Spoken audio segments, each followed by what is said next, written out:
Ni Men Hao, Wa Chow, Paul Barrett. Good evening. My name is Paul Barrett. I'm the Dean of the College of Business and Economics here at Longwood University. I welcome you to the second of 4 executive residence programs this academic year. None of the rest of this will be translated into Chinese, though. With the college's mission of preparing students to be tomorrow's citizen leaders, what better way to help us accomplish this mission than to bring to campus some of the most effective, values-based leaders in the world? Tonight's guest speakers are truly global business leaders, and we feel very fortunate to have them with us. Our Executive Residence Series began in the year 1991, and it continues to be a terrific addition to our curriculum. With the theme of this year's series, Leadership Values, we will be learning more about American organizations and how they provide valued leadership across the globe. In this regard, tonight's speakers will address leadership values in changing times. Sponsored by Barrett Capital Management and SunTrust Bank, the 2010-2011 Executive Residence Series features distinguished and influential business leaders sharing their experiences and insights in entrepreneurship, innovation in product and logistics, and corporate responsibility, including the protection of the most precious of all of our organizational assets, the human capital that spans international boundaries. When I think of our speakers this evening, I am reminded of the remarks made by Peter Drucker. Mr. Drucker is an independent thinker of politics, business, economics, and society. He is considered by many to be the founding father of the discipline of management. He said this, and I quote, "There are many how-to-do-it management books, but few tell the executive what to do, why, or how." So then just what separates the great leaders from the also-rans? As Mr. Drucker pointed out, it is often just 2 things. The first is the focus on opportunity, and the second is the practice of innovation. The literature in organizational leadership supports this assertion. Tonight's guest speakers are an amazing example of executives who have clearly embraced the power of an idea and how entrepreneurial innovation can create a market, and in so, it can change lives and communities for the better. I know these business leaders personally. What they may not share with you tonight, so I will, is that they have built their company in a very short period of time, relatively speaking, into one of the largest UPS customers in the world. And even better, they have consistently shared their success with others. Here's just one example. I know that they have helped both in terms of organizational leadership and financial leadership to build the church that they are members of. In terms of business experience, family, and community effectiveness, our speakers are Peter Drucker, executives in action. And I thank them in advance for sharing their story with us this evening. But before our speakers are introduced, I would like to recognize our financial sponsors for tonight's program. Please stand. From Barrett Capital Management, we have with us David Barrett, CEO, and Russell Lundeberg, Chief Investment Officer.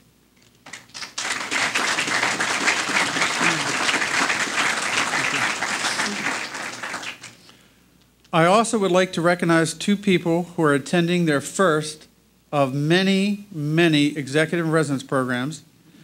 We have with us this evening, and I ask you to stand briefly, our new president of Longwood University and our new First Lady of Longwood, President Patrick and Mrs. Joan Finnegan.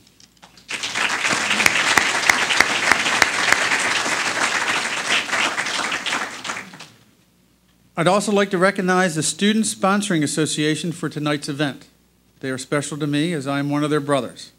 We're all the brothers of the Kappa Nu chapter of the National Business Fraternity of Delta Sigma Pi. Please stand and be recognized at this time.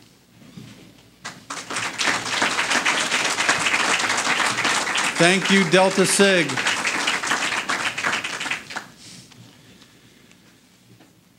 Finally, it is my pleasure to present to you the individual who will actually introduce our guest speakers. Mr. William Warnham is a junior from Stafford, Virginia. He will be completing the Bachelor of Science in Business Administration degree in Computer Information Systems in 2012. As president of Delta Sig, he has been working diligently to manage meetings and activities of a very active fraternity. And he tells me that his next big project for Delta Sig is to collaborate with the Dean Student Advisory Board to reintroduce the Dunk the Dean booth at the upcoming spring picnic event, so you don't want to miss that. During the last couple of years, William has worked as a resident assistant in the Curry Residence Hall here at Longwood, even as he has maintained a 3.15 GPA. Through each of his activities, William has learned and applied leadership and teamwork skills, and he's certainly ready for a fast-track and upwardly mobile career upon graduation in his chosen field of computer information systems. Please join me in welcoming to the podium one of my favorites, Mr. William Warnham.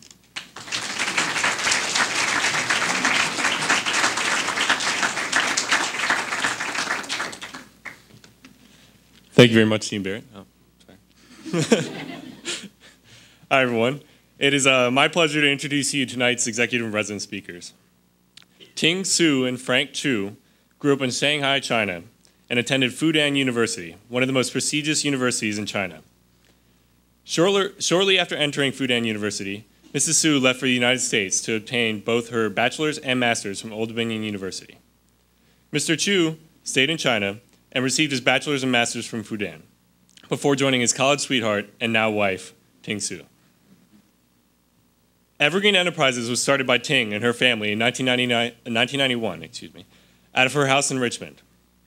As a team, Frank and Ting quickly evolved Evergreen Enterprises from a small business in a two-car garage to now, 19 years later, one of the largest manufacturers of home and garden products in the United States, making it a true example of the American dream. Frank received the Entrepreneur of the Year Award for the state of Virginia in 2000 and received the Virginia Governor's citation for his company's excellent contributions. He now serves as the CEO of the company and his wife Ting the president.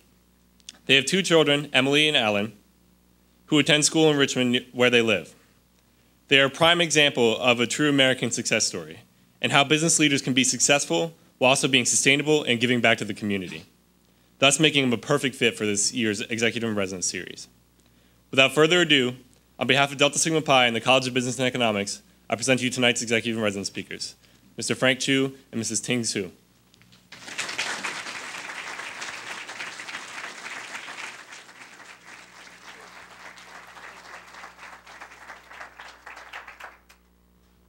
Good evening. Okay.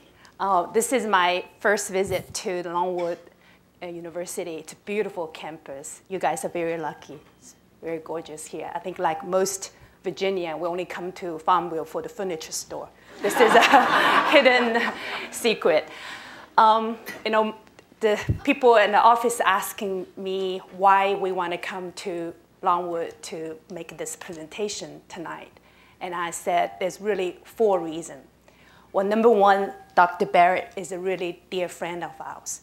And several encounters we had meeting with him, his vision to build a school to be more global, prepare you guys better for the future, really inspired Frank and me. And being in Virginia for more than 21 years now, if there's an opportunity we can pay back to the community that support us, we want to do that. That's number one reason. Number two, we have 2 teenagers at home who really don't want to listen to us or talk to us. So what's better than the audience here? And our daughter, who's a freshman at the University of Pennsylvania, she's studying political science, philosophy, and economy. It's called PPE. So she thinks she knows all by the time she graduates. God knows. And the third reason is there has been a lot of talk on the news media about China, US, and Frank and I are very passionate about this subject. So we really want to have this opportunity to have a dialogue with you. So you can ask us any question during the Q&A. There's nothing going to offend us. And we actually would really like the opportunity to sponsor 2 students who ask the best question tonight to be on a trip with us next year to China, to visit for 2 weeks. Seriously. Okay.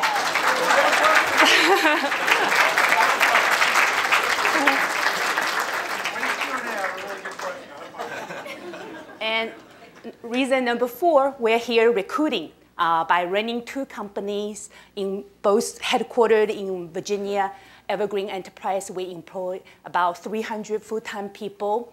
And Plow and Horse, that's a company we acquired January this year. And Plow Horse is the largest employer based in Madison, Virginia, which is about 2 hours away from here. So we really can hire some bright, young, energetic students. And so let me begin to share with you the story of how it all started. Next slide. Tonight we'd like to share with you the story of Evergreen. It was back in 1986, I got this opportunity to come to US. And here's a picture of our family. Frank and I are both born in a small town in Shanghai, China. Anybody can guess how many people in Shanghai? Anybody been there? Raise your hand. Okay, how many million people? Too many to count. Yeah, the official count is 18 million. So we both grew up in a very, very happy family. Even it was, China was very closed door, backwards back in the 60s, 70s when we were growing up. But we live in a very happy family, material-wise very limited. I mean, it's on food ration. One thing my brother and always fought really, really hard is about the pork chop because it's rationalized and each family only have a limit. So when I first came to America, the first 6 months, I ate as many pork chops as I can and the bananas. I mean, we set a record. It was like 1 pound a day. That's the record.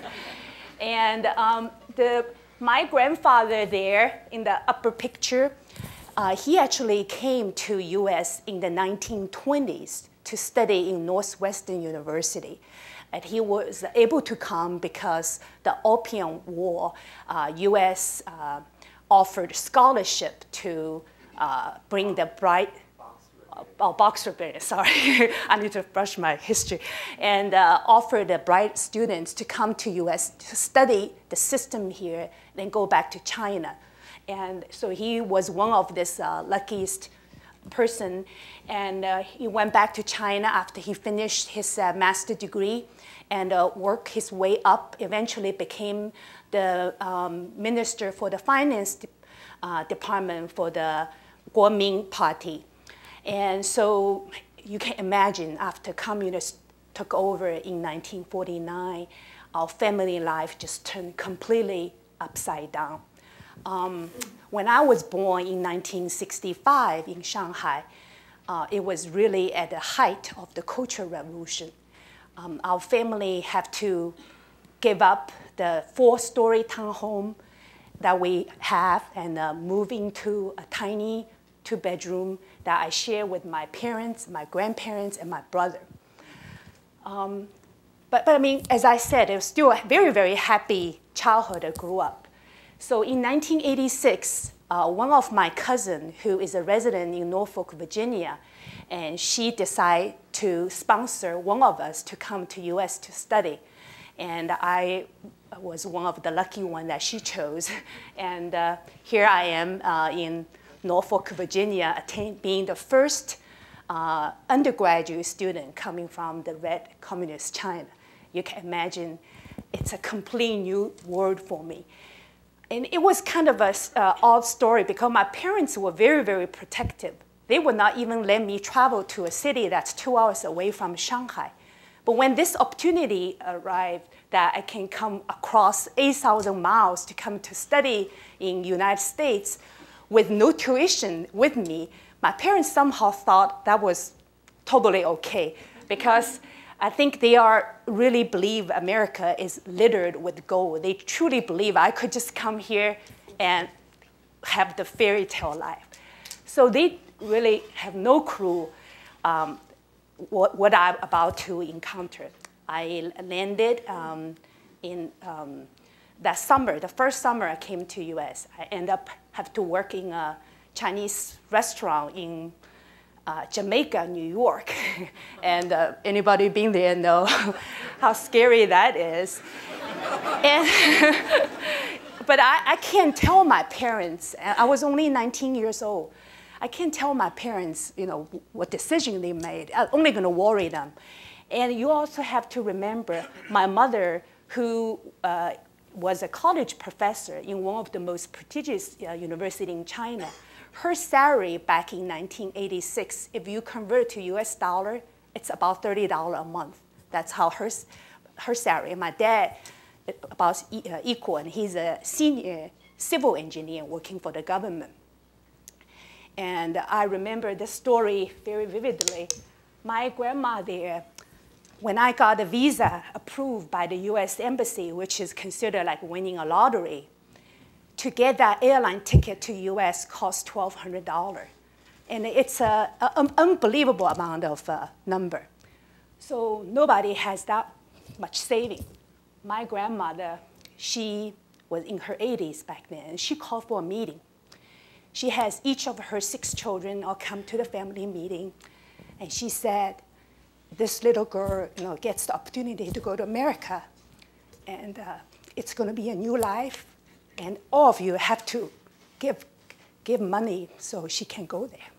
So that's how, yeah. So that picture is when I am coming to ODU. And then next thing, my college sweetheart chased me down there. And so we got married, and 2 became 1.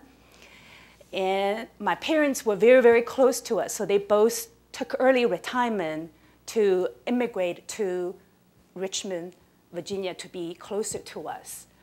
And my parents were living up with us, and Frank and I was about to have our first child, Emily. And one day he said to me, well, your parents been living with us for a couple years now. Can you find something for them to do? In a very nice way. So after graduating from ODU with a degree in computer science, I got a job at the state health department working as a programmer, writing programs in COBOL language.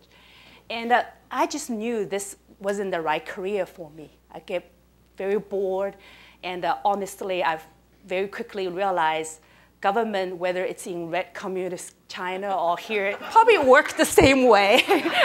And I was asked by my coworker not to work so fast, make them look bad. So I was really trying to figure out something to do. And Frank was working for Prudential Insurance, selling all kinds of insurance to the Asian community.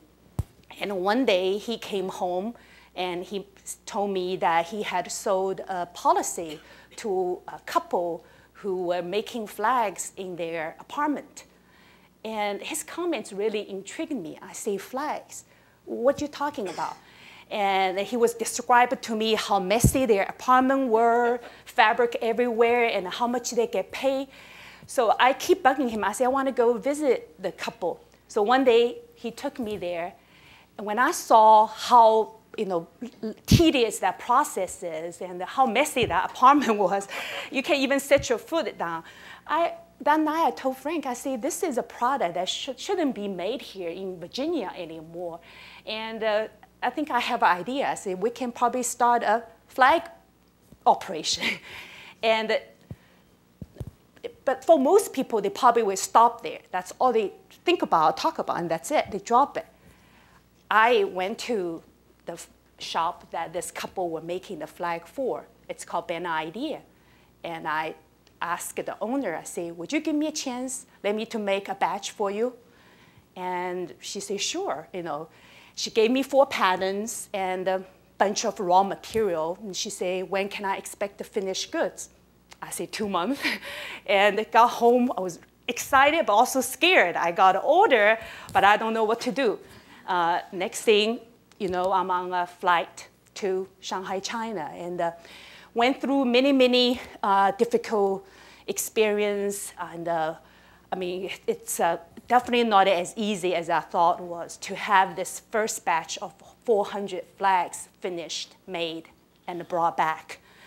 And then find out this lady was in no position to pay for the finished goods. She had some financial difficulty.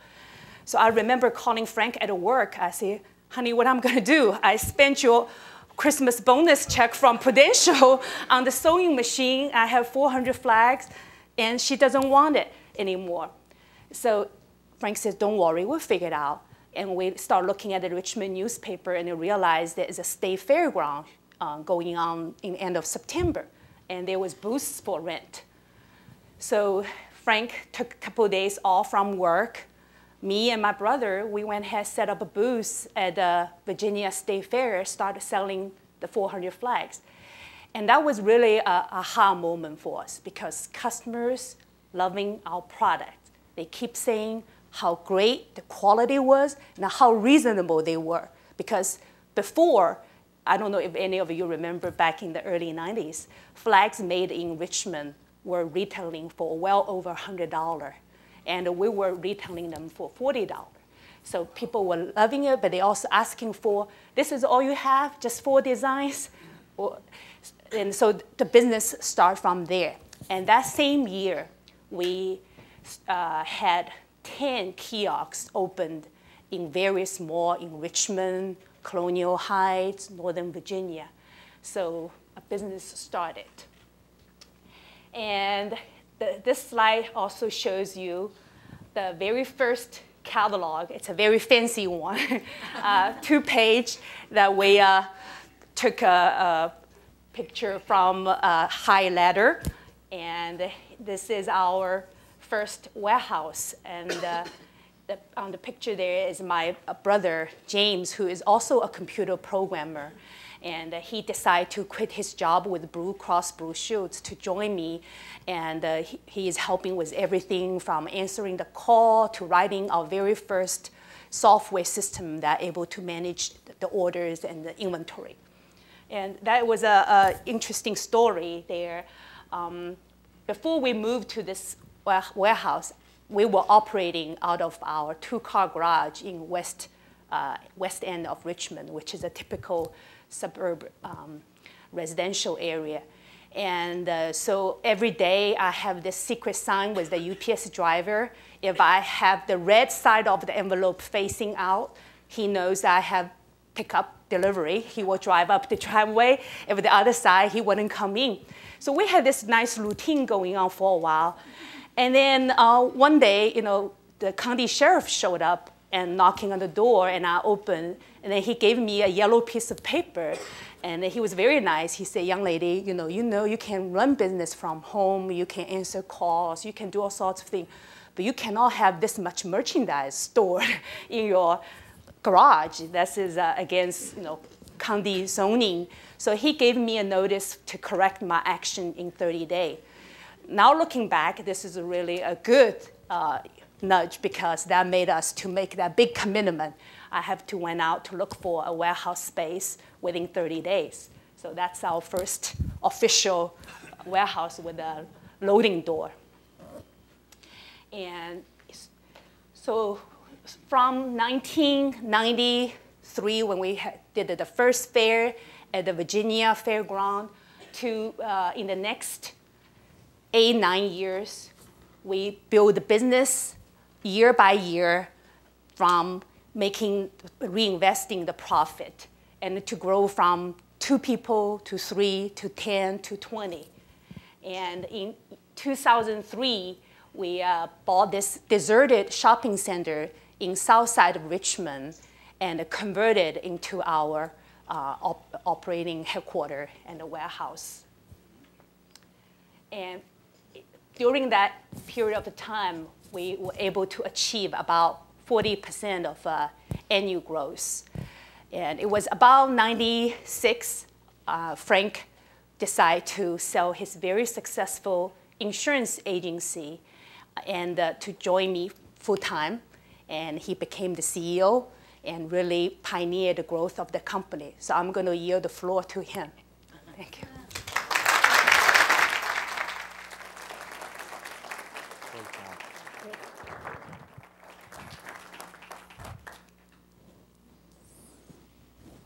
Now you know why she's more popular than me.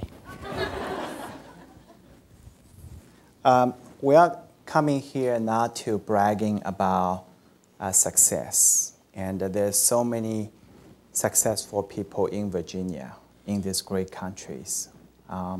We're coming here really being inspired by the noble cause of this school and under leadership of the Dr. Barrett and his vision about how to lifting the, our students to see the entrepreneurial spirit. We're coming here to really to be a testimonial speaker to tell you, although we see there's monumental problems in countries, in today's society, in academic challenges, there's plenty of good things we have here. We have a great system here. It's no matching than anywhere else in the world.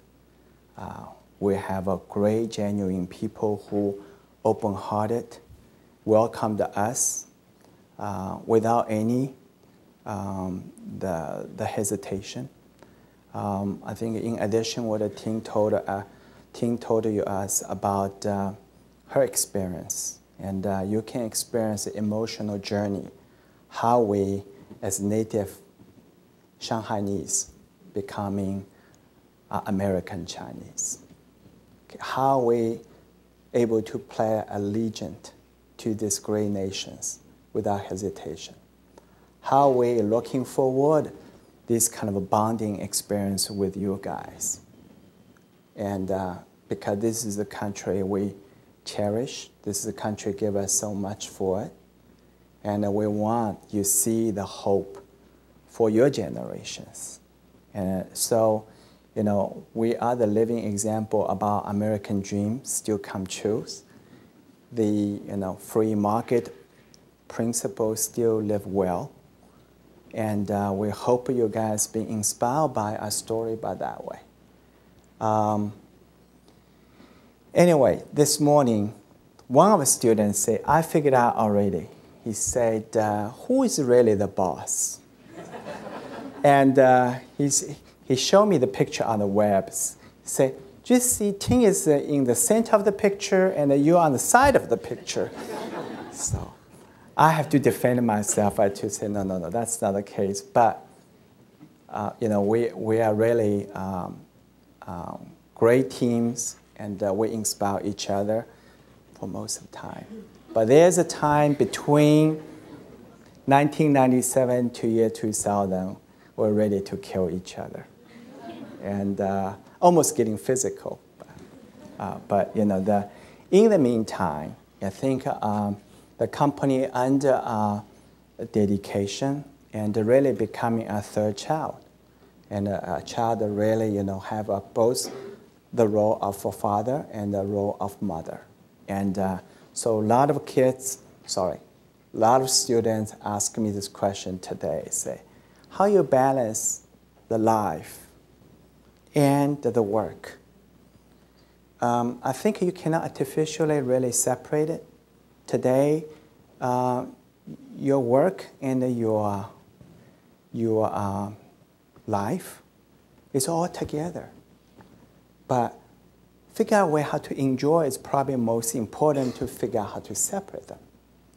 Figure out how you can enjoy your journey with your loved one instead of to say, we don't want to talk about the work. Is more important. So something for you guys to think about it. So should I still continue bragging? Okay. So anyway, on the right side of it is the groundbreaking, just built, finished, 2002. We moved to this state-of-art new building in China. It's a Ningbo, a place today is famous. It's the second or third largest seaport of China. By the time, Nobody know that. It's only 4 million people live there. Another fishing village.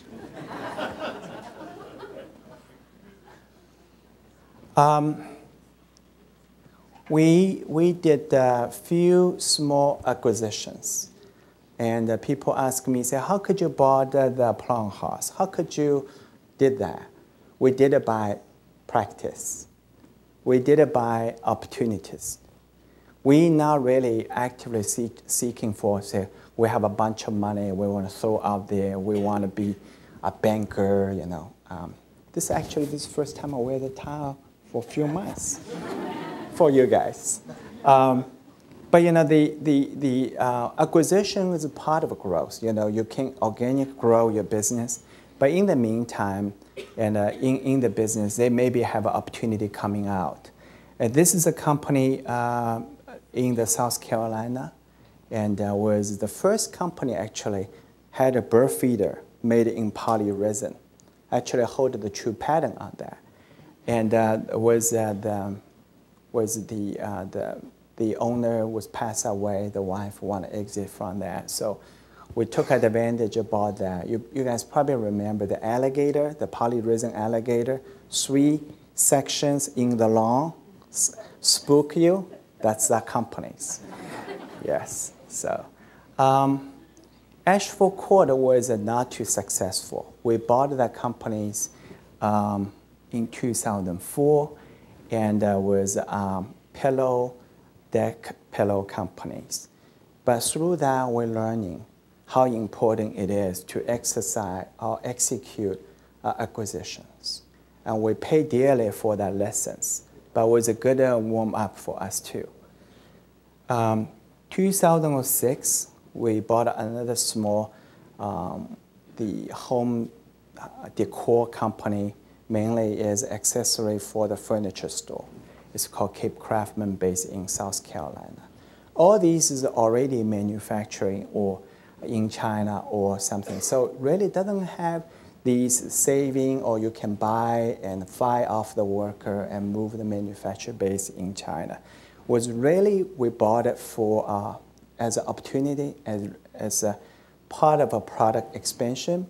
Part of was acquisition on channel, you know, channel of distribution. So you have different clientele, different customer. For example, the first one, the Goose Creek one, we bought it. We got into the inner spook. You guys probably know called Shamrock, was one of the biggest school fundraising company in the country. And through that, we probably made the investment 1,000% return on that, okay, on this initially. And so every case is demonstrated when the opportunity happens, you have to do it. But sometimes you take a more than bookish analyzing, you know, because sometimes you take this entrepreneurial instinct to teach you how to do that. 2009 was a busy year for us. That was already in the heyday of financial crisis.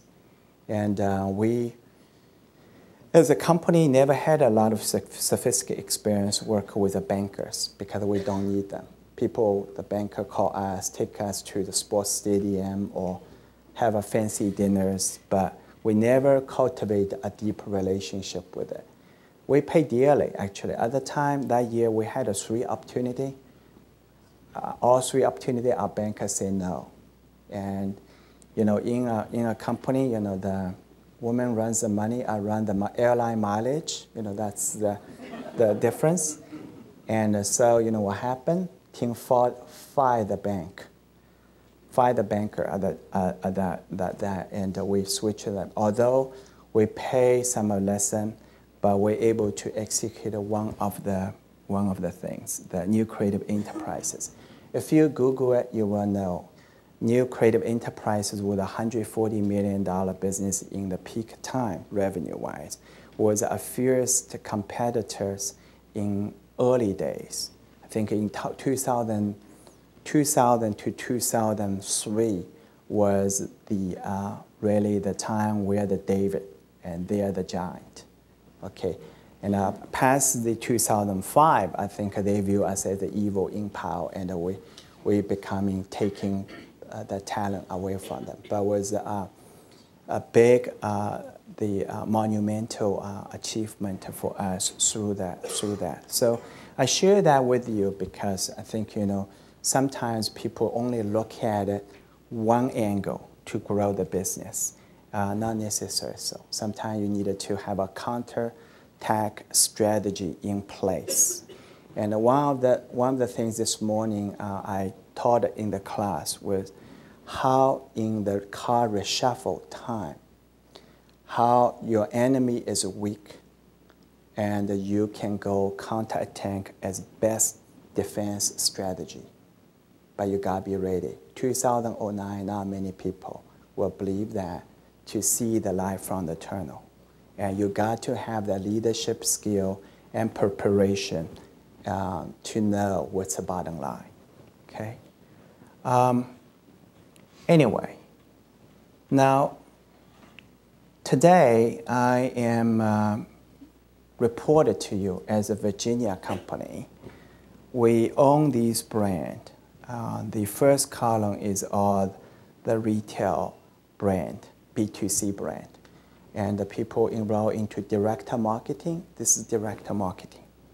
Okay, all these is traditional mail catalog business. Okay, and we bought them from the 1-800-Flower, which is one of the leading public trade companies. Again, was part of us through network, part of us through the listening. That was I met the 1-800-Flower owner in Beijing Olympic. Was in one of the game. We gave up the tickets to our kids, so the kids and Ting was there to rally the teams there, and we were drinking beer and yell to each other. One thing led to another.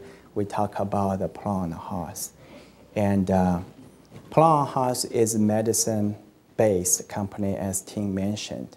Is one of actually the largest employer for the Madison County, responsible for 450 plus full-time job there. And we have done business with them through the Evergreen, sell them some flag and garden decor item like alligator. I mentioned before to them, on and off sporadically. And there was this is another lesson. Company probably will not be favored by Wall Street. People just say, this is a dying business. People right now is ready, accessible to all the available product. Mail catalog model is dead. You really need to spend millions, tens of millions of dollars to acquire and continue to acquire your account, and to hopefully they will buy something basic overpriced product. What you can do with them? No, don't do that. So, but remember Warren Buffett always can find that kind of underappreciated product, traditional product, not necessarily fancy, because everybody covers them. Everybody know, internet will be great thing. This is a great concept. What's the revenue? Doesn't matter. They're going to make it. They're going to make it. But in the meantime, this is, 30 years.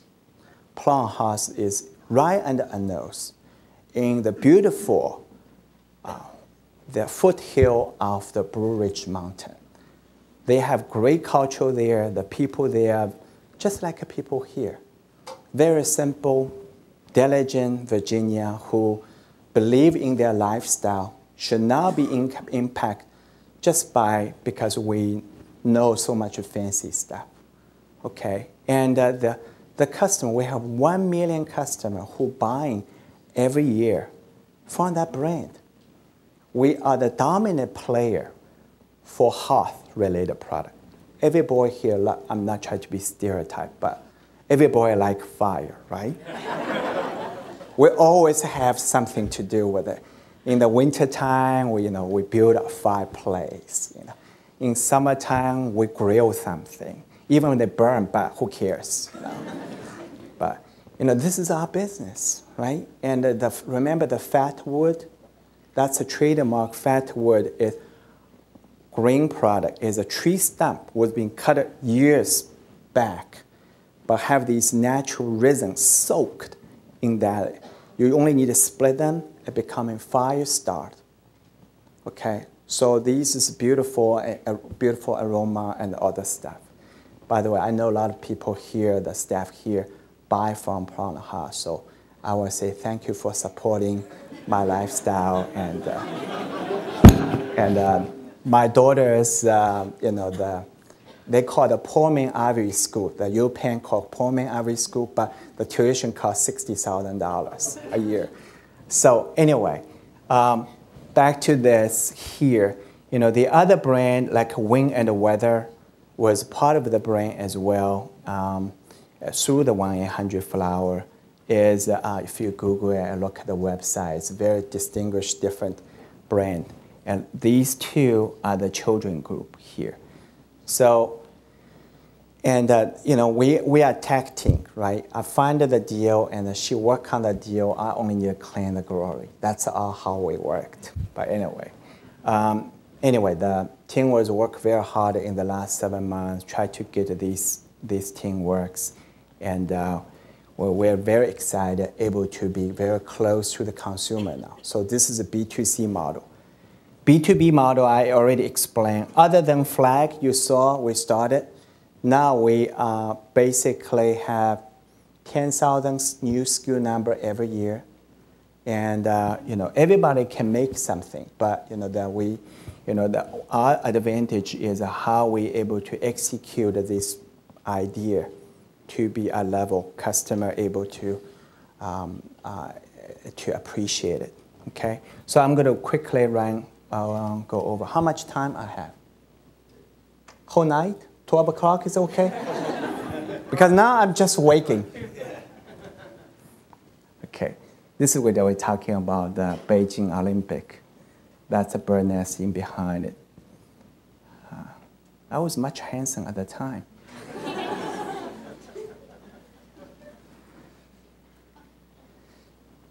So back to the topic today. I know the story probably mean a lot, very sexy, and have lots of meats there. But I think the professor will be disappointed if I don't cap into a few of the theory, right? Here is something we learn, and hopefully will be someday will be connecting for you guys as well. Talk about the leadership in the changing time. Let's talk about why we think it's changing time, okay? And changing time, probably some of you heard from me before, and really your generation, I'm addressing to the students here. There's 3 profound changes never ever experienced before in the history, impact. So whether it's you're choosing a career, whether you're going to decide your business, these 3 things will impact you dramatically. Number 1 is globalization. Globalization means the world becoming smaller. And everybody probably read the book, World is Flat. It's beyond that. It's beyond just say the supply chain is shrinking. It also means the knowledge becoming widely available is becoming commoditizing. Okay. Today you can access to all the information around the corner easily. Let me give you an example. Yesterday this time I was flying over the Japan just right now in this moment. 25 hours ago. I was over in the Japan. Right now I'm here. So the world is very small. Okay. 6 weeks ago I was being mugged in the Brazil. Okay. And globalization also present a lot of challenging for the people, for the first world, the status quo here. But how our generation able to recoup our status and continue to be a leader to lead the rest of the world. Okay, so that's the big drop number one, big background. Number two background is social network. Okay, everybody's on the Facebook, I'm sure. My son still not defriend with me on the Facebook. But you know, the Facebook is not just for dating, not just for a group of friends hang out, not just put your fancy pictures on that. Facebook and rest of it, like LinkedIn, the rest of all the social network, have a profound way to shape the human relationships, reshaping also the commercial world as well. Now you buy the stuff based on what? The comments, the power review, right? All this is something used to be, the marketing people don't need to care. Well, you got a bad car, too bad. I give you $500, fix it, it's okay, go away. Right now, if you get mad, what happened? 50,000 people know that in a few seconds. So you know how profound it is for that. Number three, since 2008, money no longer as cheaper as widely available.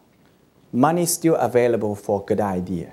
Money is still available for good business, but you got to prove it. Money also no longer available to you as a consumer if you don't make enough of it. That's profound. Think about our customer base. Think about the typical Plum House customer. Used to think, oh, I got a home equity. I don't worry about it. Every year house going to go up. Why should I worry about it? I got all the saving. Everybody says, oh, my saving, oh, my house. You know, I got the house, I bought it $100,000. Now it's worth $350,000. So why should it saving money? Okay, so all these is changing, right? And even in big way changed, okay? I mean, you look at the government budget, you look at the financial institution, how they look and profile people are very different. So this is why I call the leadership in changing world the big background of it. Now, this is not happening over the night, okay? These things happen in the last 10, probably last 30 years, okay? Now, to recouping that, I understand it, and probably you guys can correct me if I'm not right. These is 6 things we needed to pay special attention, whether at least that's the continue of the Evergreen story. So let me break it down and show you what I meant. Be a global view. I talk about enough about global view already.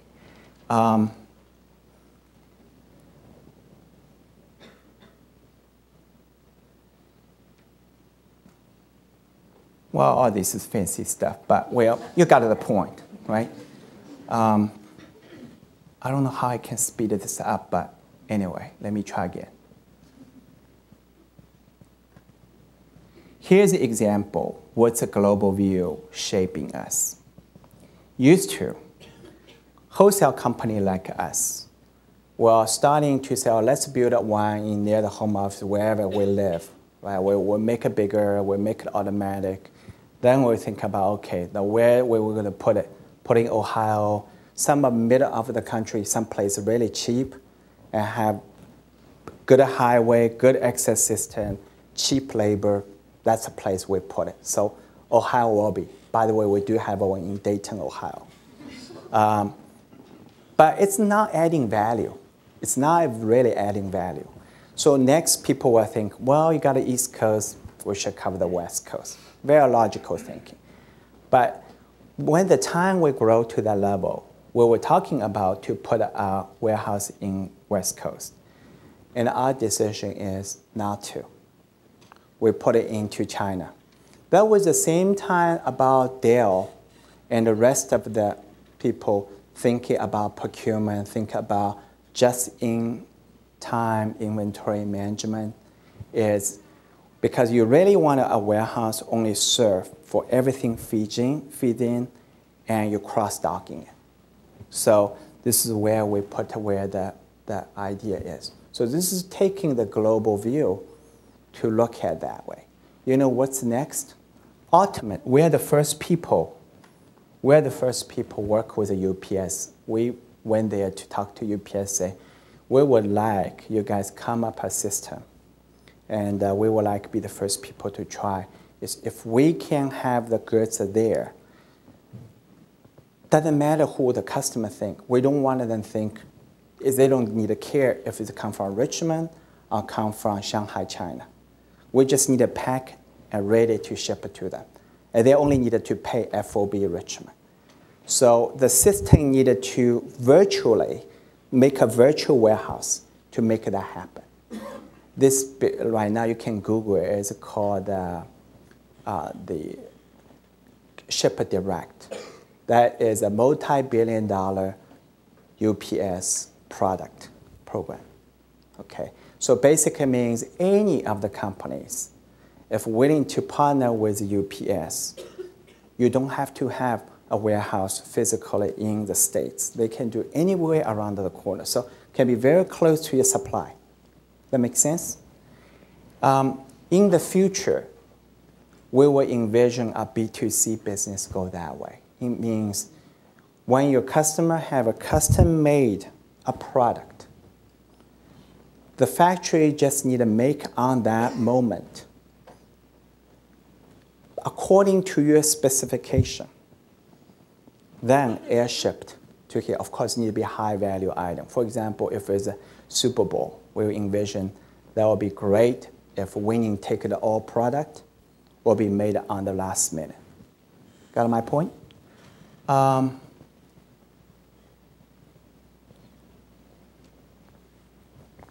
Here's some of the showroom, and for the time's sake, I'm going to just tell you we are everywhere and we're good. So,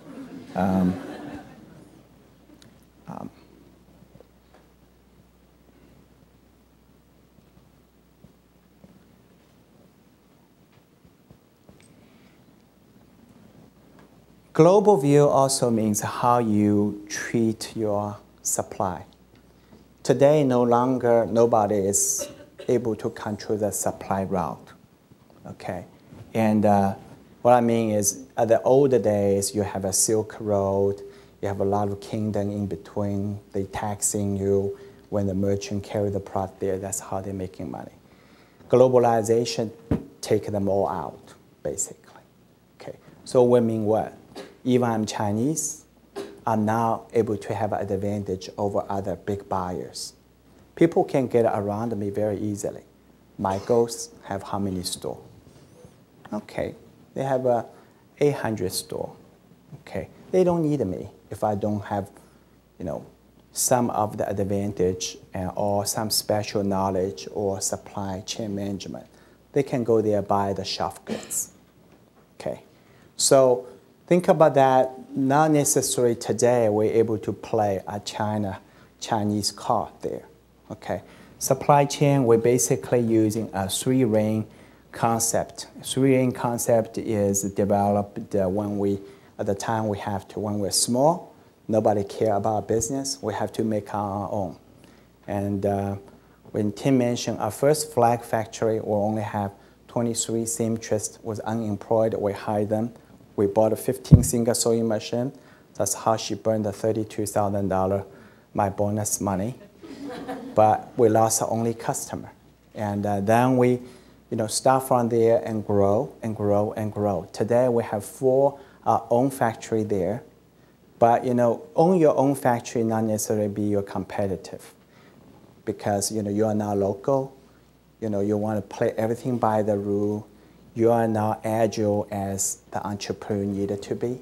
But you serve as a checking point, as a reference, as a front run, protect your copyrights.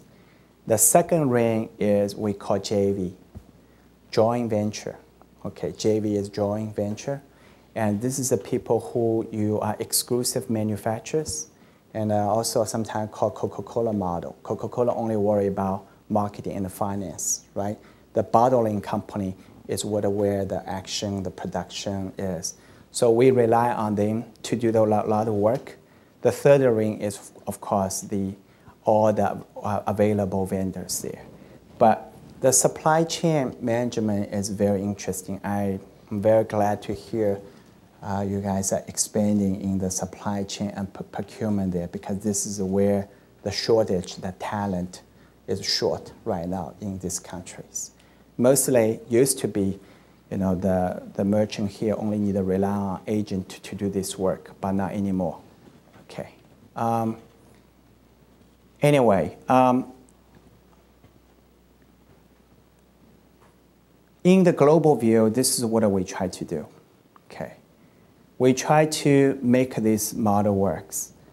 US marketing, European style, and China price. Very blunt, right? Or our target is 40 to 60% of population here. We don't want to be the cheapest guy in town. We don't want to be the Walmart in the wholesale level, but we want to be a Target in the wholesale level. Means we will bring expensive luxury product to the things affordable. Like, for example, flag used to be $80, right now it's about $30. Right? But we don't want to be a $10 item because we don't think we'll do anybody service, nor protect the environment, nor protect our workers' right, nor let us be differentiator compared to the Walmart type of world. Got it? Okay. I think enough said about global view. Global view also means, we are part of the mainstreams. As a company in the very beginning, we integrate our leadership, our thinking, and with the communities. And although we work very hard, but Asian heritage to help us bridge the gap and help the both sides of the ocean able to see eye to eye. And as you can tell, Ting and I are very passionate about that. So we will leave probably more time to open to talk about that. This is a logo in China for our China office. And that means I don't care really where you come from, but you need to embrace the evergreen culture, the value, and need to be a global view, and needed to have a community, local, the contributions. So as a leader,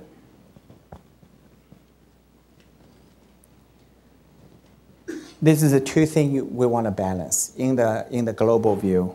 Although we started as a family business, by the way, this is our kids in you remember the Panda Reserve areas a few years ago. And the year after that, they had an earthquake. That was the epicenter of the earthquake. And so this is just maybe beginning of the story. Later, we went back and we rebuilt a school, and our staff contributed a lot of their time and money to make that happen in there. So we're really proud of them. But from the family, but you care about the family business to care about bigger family. That's how the leadership role needed to be. Is you needed to extend, you need to open your heart, make sure you're not just identify yourself with certain ethnic background or education background or cultural background, okay? Second, are you guys okay? Too hot? I'm hot, sorry. This is a source of energy. The customer-centric is something we always, cherished, and in the Evergreen, we always view these as the people who feed us. And if they ask to jump, we only ask how high. Okay. And so this is a value, and I want to show you here. This is something probably in every of the meeting or every of the staff mission there. We want to enhance the life. Okay. As a leader, I want to run some contradictive thinking here too. This is two very different schools of thought. Like a Sony, where does Sony come from? Sony is product driven. Sony say, I don't care what a product, what a customer thinking. I think you like Walkman, so buy my Walkman. That's how Sony think. And we think the customer is important. But the balance is important. As a leader, the quality of how to balance this and still keep it global, very important. Okay. So we are running in the number 3 now. Financial accountability. I think I will talk a lot already about financial accountability. By the way, if you guys cannot balance your credit card and checkbook, I suggest we start here as a leader, okay? Because when the time needed, like this acquisition, they all cost money. And the people ask me, how you guys start up? How you guys do it? And Ting, I think Ting shared that, say, so we have a role difference. One person will take care of all the family needs. One person's money going to put it into the business. That's how we did it in the beginning. Now in the company, we do that too. We run different scenarios. Like in this month and next month, we will have a leadership meeting in the company, run different scenarios for financial accountabilities. And I show you this because this is a guy probably I know for 15 years since we started the business, right? And everybody think, I'm not trying to be stereotype again, everybody think the new immigrant is frugal. Frugal to the level is unbearable, right? But to be frugal is good as long as you not be stingy, okay? Stingy means what? You be mean to others. You take advantage of others. Frugal means you want to have a zero budget concept. So I think weights everything in proportion is another financial discipline you guys needed to have. When you walk in the organization, most of people take a status quo. Just like government, budget, if you don't use this year, next year gone. So why you don't use it? Okay? So, but it's very easy for us to fall as a victim of this kind of system and think like that way. Even in the family. Why you wanted to spend money in the lunch? Because that's budget. I spend, $5. Why you think I work so hard? I needed to go out to eat, but not necessarily so. When you're really poor or when you really want to something big, you maybe can eat one banana. That's all you need to do. So anyway, zero budget concept is. So as a leader, we talk about take a risk and also accountable for all the stakeholder. Okay, here's our philosophy on stakeholder. Your stakeholder, beside your shareholder, which is Ting and me and her little brother, other than that, you're responsible for other 3 group of people. Who are they? Customer, because that's where your value is. Who else? Your supply, very good. Otherwise, your leg has been cut off. Last one, what else? Your employees. Okay, and this is like a social contract. I know it's probably, subject to debate. Different schools have a different idea, but as far as the Evergreen, we try to balance these two. Okay, number 4. Be a progressive learner. And this morning, I think I challenged all the students in here read 2 books a week. Yeah, I'm right. Not 2 books per month, 2 books a week. You gotta be, this need to be coming from your inquisitive mind or you're interested to learn what's out there. Doesn't matter what is it. But in the meantime, you need to subscribe dozens, blog, magazine, newspaper. Be progressive learner means when you stop here, when you're leaving this place, doesn't mean you finish learning. It means your learning taking different shape. Sadly, the learning becoming very challenging because you don't have a block of time anymore. And no way you can tell your boss, sorry, I cannot finish the project because I was reading. And my professor told me I have to read. No. Learning is part of life. Just like what we say, work and life was together. Learning was part of it too. Especially today. Why? Because information is so quick, right? And leadership through learning can mean a lot. right? And the people always ask, where's your best idea? How come you get to know these things? I'll give you a story. When we have the first 4 design of a flag, we come up with the 5th design, and was Ting's mom's design, was Santa Claus, but the hat was orange. We don't know what's wrong with it. But customer told us, that's why we're able to learn. And a customer also said, can you make a gingerbread man for me? We don't even know what's a gingerbread. And you know the biggest thing you always learn from customer. Last year, the biggest product was a monogram. I think today I was in the bed breakfast place. The staff was holding the mug, was the monogram mug from us. I didn't say it because I don't want to be a bragger, because I can't brag here. But you learn from your customer, and she's talking about how cool this mug is. It's no sweating because it's double wall and all the stuff, right? So learning, we put a lot of time on the learning as a corporate too. And I know we're going to send in some staff coming here to learn about the 7 habit. Okay, learning also is critically important now. Look at this, okay? How many of you have iPhone? Raise a hand. How many of you have Kindle? Raise a hand. How many of you have the iPad? Raise a hand. Okay. So information available, and we all needed to embrace that, right? And also I talk about the social media and how important it is, and to you and to the business, right? Let me see. Almost finished, by the way.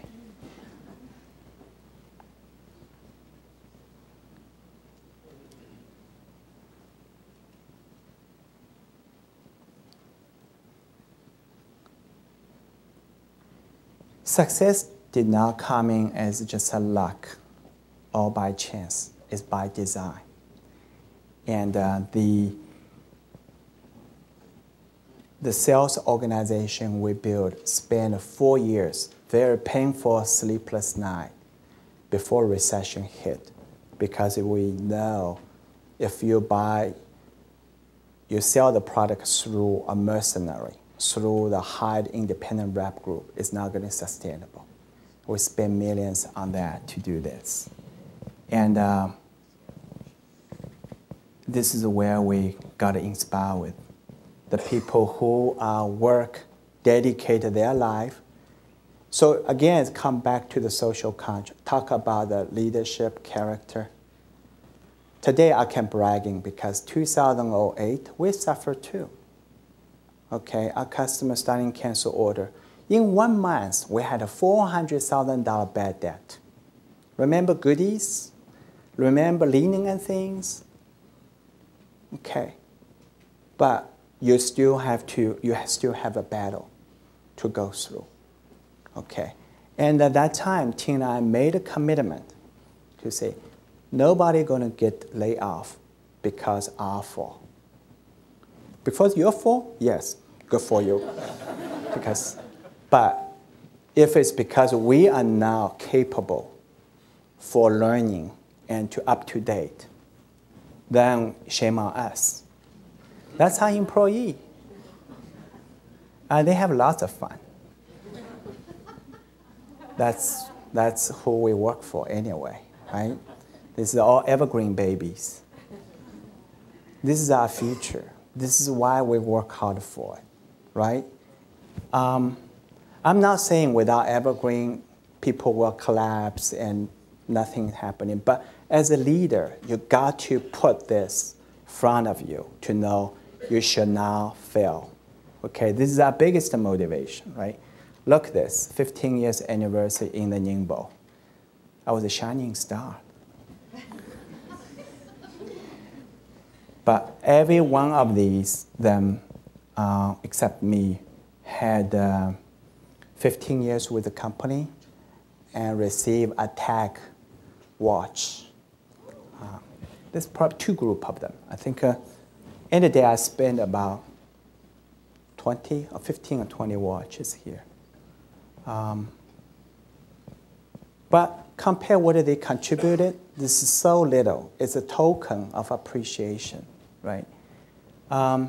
So we can think and grow big by nimble and adapting and vertical integrating. You saw that, how we partnership and we build a relationship. And this is some of the highlight. This is Governor Warner with us in a China trip. And what else I can show off? Okay.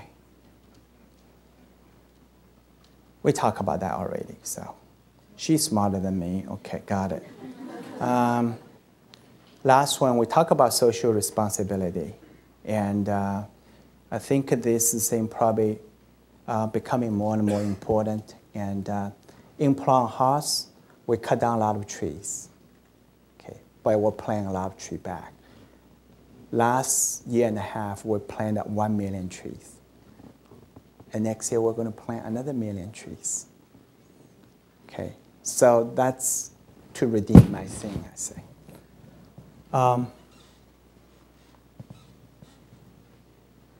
This is something we did for the Neptune. We made it, that one. Did you guys know? Who come from Virginia Beach? Oh, lots of you. So you know Neptune. We actually, the guy behind Thing made it. What else? I think I can go on and on and on, but I'm going to end here and pose 4 questions. Let me just quickly. Oh, by the way, this is the Wenchuan, the earthquake. And this is a yet to finish the new building, 1 year after the earthquake. This allows 300 kids don't have to travel 30 miles per way per day to go to the school.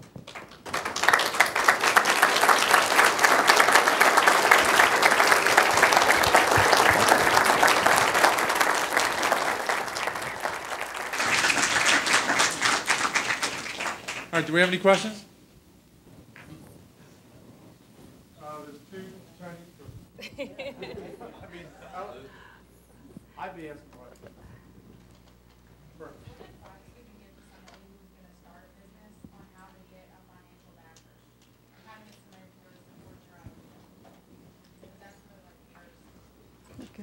There you go. You have a business plan already, or you think about? Mm-hmm. Mm-hmm. In our situation, as Frank had shared with you, we didn't go out raise money. Well, we sit down when I was ready to start a business. We had a family meeting, and we said, "Honey, you got to make enough money to make sure the mortgage is going to be paid. We have car insurance, health insurance. We can feed ourselves and the kids, and then I can go risk." My job, quit my job to start this business, and I risk his bonus money. But we're very conservative financially. I mean, we basically plan our lifestyle on one income earner. And it depends on situation. Yes, if you really have a good business plan, you may be able to raise fund from the financial community.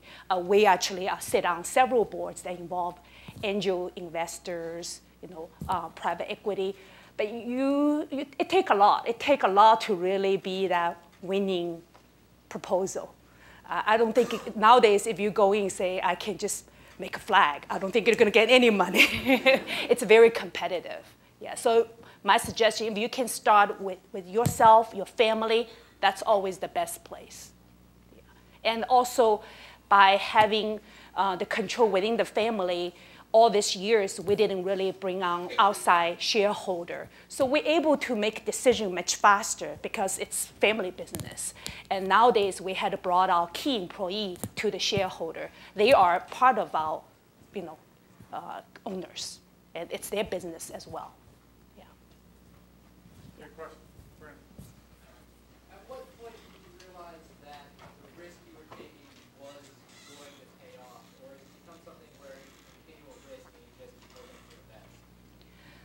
there's so many risks. I mean, it's just countless. There was many moments I was ready to give up. Really? But we were very fortunate that we had a very strong family support. You know, when we had to work very hard, my parents, they literally, you know, moved to a house that's 10 minutes away. So at any given moment, if both of us need to be on road to sell the product, to meet a customer, my parents are there to step in to help us with raising the child. This is what part of the culture I'm really hoping more people can embrace is the generation, help a generation. So I hope my daughter will let me that involved in her family in the future. Yeah. I don't know if you touched on it in this one, but in one of the previous classes I had, we all talked about preparation was one of the main keys that helped you get through the 2008 financial collapse. And, I was wondering like if there was any specific things you remember that you did do to prepare or that you did to rebound so quickly and purchase another company. Okay, great question. What we did is, again, we are socially very progressive, democratic in that view, but financially very conservative. So each year, with the profit we made, we were profitable from year one. Remember I shared with you the 10 kiosks we had open in the mall? And we put 80%. Other than the money we need to pay Uncle Sam as tax, every other penny we earned as income, business income, we put back into the business. So we're very low debt. And even in the tough economy in 2008, because of our low leverage, because we have the cash we have, we're able to really take on some great opportunity at a huge value. So that's really, I think cash is the king. So any good time, you have to remember it's going to come with bad time. Let me tell you some secret. Official is done, right? There's no vocabulary or concept for entrepreneur to think they will fail. Very important. It's not about reckless. There's no vocabulary. I look back, now I'm maybe getting older, I have a lot of reflection. But one of the key things I think driving us to be successful was we have no concept of say it's impossible. These days, very sad for me. When I do the interview, I always hear these kind of things. No way, balance of life, I cannot do that. Because of this, somebody else, very negative energy. I just don't know how I can shake that person to say, if you only just stay away from these vocabulary, you will be much better already. So what I mean is in the entrepreneurship, one of the lessons is believe in yourself, believe others. Remember this, you take a big heart to believe others, but even taking an even brave heart to believe in yourself and understand that. And also about self-discipline. Take a great pleasure to driving a Maserati, right? But take even great pleasure to know you can drive in hundreds of them, but you don't have to. But that means what? It means you really put a priority. You put a pressure for something. You aim high. Maybe that's a different goal or a different thing. I don't know. It's just, it's a self-pushed, self-directed. You have to have that drive. And I think she lied. There's no single moment we wanted to quit. We enjoyed it. We may be frustrated. We maybe say something like we don't want to do it anymore because she's now, but I'm getting old, right? So anyway. Another question. My question's on your hiring process because my business communication the last business learning about it. When you first started your business, what qualities were you looking for to help your business grow as a business because of your diverse backgrounds? How do you know what helps your business grow? When we hire, we always look for people, I call them a Swiss Army knife. I look for a person who can do multiple things, multiple times. And I look for people, the learning ability is very, very important. Your background, your education, diploma, where school you're coming from, it's not that important. I think it's your desire to learn and passion about what you're going to do. As long as you have that, you're going to figure out. So that's our criteria when we still practice up to this day. We put a lesser focus on your experience or your academic background, more on what you can do. I think they need a picture from us.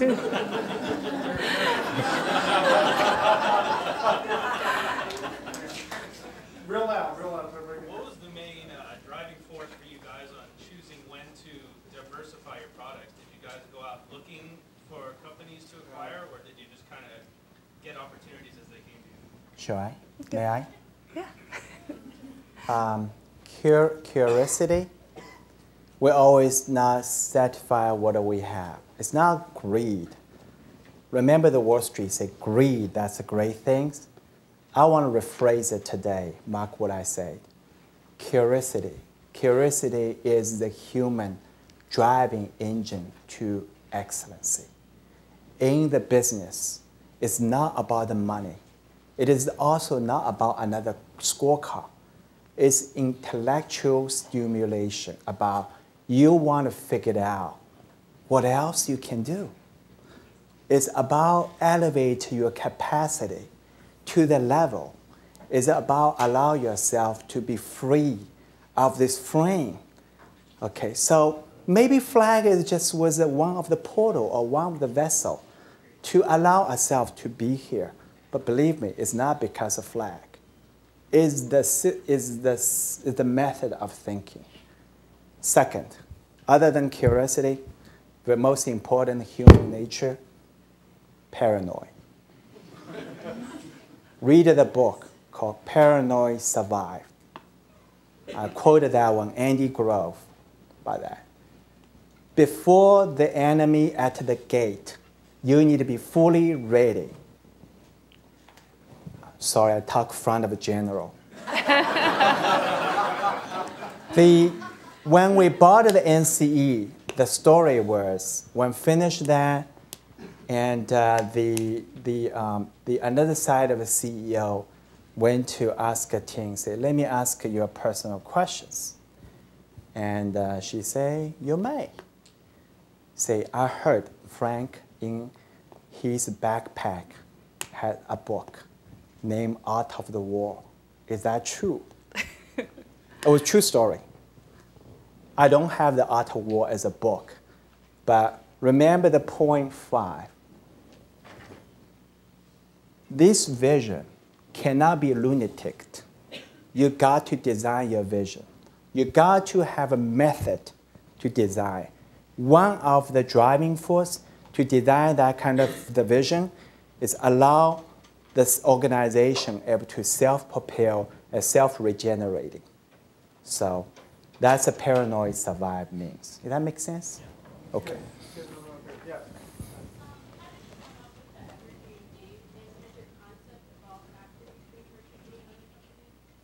The Evergreen, we looking for, Frank is a tree lover, and so that's what we said, we got to have something to do with garden, with longevity, and we also want to find a word our relative in China can say easily. Evergreen is an easy word. Along with our kids, Emily, Alan, all the names are easy. That is the reason we call. And now, really the brand name, it's not very identifiable with end consumer. So in terms of product category, we can really expand into anything, and it will be all under the Evergreen umbrella. How many of you know a book called Build to Last? Raise a hand. Build to Last. Okay, that's assignment number 2 book today. That's what the Evergreen means. We wish the company can have this ability to self-revigorate. How do you balance giving back to the community and economic efficiency, like say keeping the jobs in America or to China? That's a great question. That's probably been one of the hot topics nowadays. And that's one thing that Frank and I feel passionately about. Do you honestly believe making flag in Southside Richmond, making below minimum wage, I think that couple, when I share with you that pineapple flag, take 2 of them half day to make. You know how much they get paid back in 1993 when the flag was retail for $150? They get paid $15. That's all they get paid. I mean, that's how the champs play. So this is not a type of job we want. But the job we need to really create right now is the e-commerce world, right? Have you ever heard of search engine optimization job before? No, it didn't exist a couple years ago. Now we need 10 of them in the next 3 years. And we're gonna need a blogger who just write all those power reviews, social comments, and keep looking at them. So I think we're in an age that we have to examine what jobs we need to train you all ready for the new economy, not going back to making flags. And then in a couple years, I'm sure we're gonna have a hard time finding workers in China to make that flag. It's gonna migrate down probably to Cambodia. And mark my word, one day it's gonna be made in Africa. That's just the reality. And you saw the picture of that beautiful facility in Ningbo, China. That's the working condition. It's very well lit. There's beautiful library. There's flat screen on the wall. At any given moment, we're teaching them English because one time we got a batch of flag. The welcome is misspelled as Malcolm. So Frank and I look at each other and we say, we got to teach them English. So on the wall, we have all the basic words. There's competition. So I think through our effort, and we're able to improve the average living standard. Our workers in Ningbo, on average, make about $400 a month, but they provide 3 meals a day for 6 days a week, and they also have the free room. So workers able to save about 80% of that $400 per month, and they're able to accumulate enough. Then when they're ready to get married, they have enough down payment. How many people here can actually save $300 cash per month? So when you hear all those on the news, you have to really think in the context that it's in, not just on the absolute. If I'm running senator, which I'm not, okay, is I will put a national agenda like the bullet train as a priority to create a job. I'm not going to demonizing one country to cover my incompetency, the ability not. I don't care which party it is, but it's really sad because now we're becoming very divided in our attention. So think about it, somebody else is a problem versus we have to take the issue to it. And which, in the meantime, they're catching us as a first world nation. This is why this job is such a noble job. We need to raise our next generation to be the leader.